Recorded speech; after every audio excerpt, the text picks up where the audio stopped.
Nosso momento político de hoje com o Dr. Luiz Vicente, tirando algumas dúvidas para você, eleitor, para você que quer ser candidato nesse ano de 2018. Boa tarde, doutor, tudo bem? Boa tarde, Solange, boa tarde a todos os telespectadores. Neste momento político, nós já nos manifestamos sobre o que pode e o que não pode nas eleições, nós já falamos sobre financiamento de campanha, nós já falamos sobre fake news. Eu acho que é importante frisar cada vez mais sobre aquilo que não pode, aquelas condutas que são vedadas aos candidatos, para que ninguém caia, né, numa fria, como se diz por aí. Por quê? Porque o candidato pode muitas vezes querer fazer o bem, fornecer uma cesta básica, dar uma ajuda, um auxílio. Está na campanha, às vezes alguém pede uma medicação para um familiar, pede alguma ajuda, alguma força, que pague alguma conta de luz, de água, seja como for. O candidato bonzinho não pode dar benesses ao eleitor. É crime pedir e é crime dar. É bom termos isso em mente, né? A captação ilícita de sufrágio é uma conduta errada, pode levar o candidato à sua perda de mandato, a cassação do registro ou do diploma, mas também pode ocorrer o crime, e o crime também vale para o candidato que dá e para quem pede algum tipo de benefício. Então é importante ficar ligado. O candidato ele não pode fornecer nenhum tipo de benesse, de dinheiro, tal como também não pode distribuir nada que tenha alguma espécie de valor ou utilidade. Antigamente era comum o candidato distribuir régua, brinde, camiseta. Isso não pode também. Foi vedado já há muito tempo. O candidato não pode fazer esse tipo de distribuição.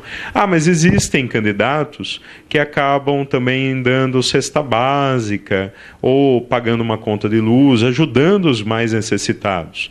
Toda conduta de ajuda, conduta humanitária é sempre bem-vinda, menos no período eleitoral. O período eleitoral é chamado pelos entendedores, pelos juristas, pelos analistas políticos de período crítico, em que qualquer atitude pode causar algum tipo de reflexo grave em alguma situação jurídica. O candidato pode ser cassado por distribuir benesses, por distribuir dinheiro, por distribuir botijão de gás.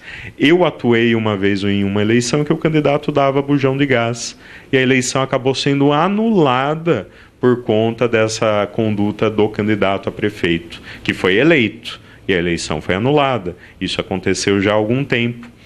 Ao passo que eu também gostaria de dizer que atuei já na defesa de alguns candidatos que há mais de 50 anos distribuíam um pãozinho de Santo Antônio, Solange. Olha só que interessante. Tem um candidato que distribuía pão todos os anos, no dia de Santo Antônio, era uma promessa que a mãe dele tinha feito, e todo ano ele distribuía há mais de 60 anos.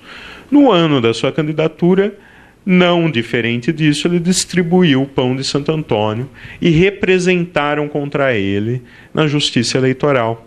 E ele provou que isso era uma conduta dele já pré-existente à campanha. Não foi em razão da campanha ele começar a fazer algumas distribuições de alimento. Note-se que isso são questões específicas, que dependem de uma análise caso a caso.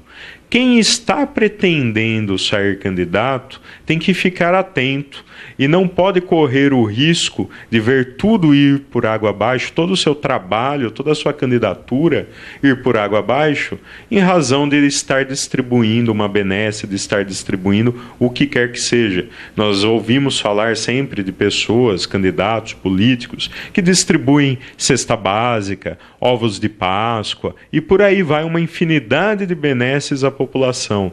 A conduta altruísta é sempre bem-vinda na sociedade. O que acontece é que no período eleitoral, no ano eleitoral, essa conduta pode dar uma conotação de compra de votos, pode dar uma conotação de compra de distribuição de brinde. Isso não é legal, não é bacana para um candidato, não é bacana os reflexos jurídicos que ocorrerão a esse candidato, que poderá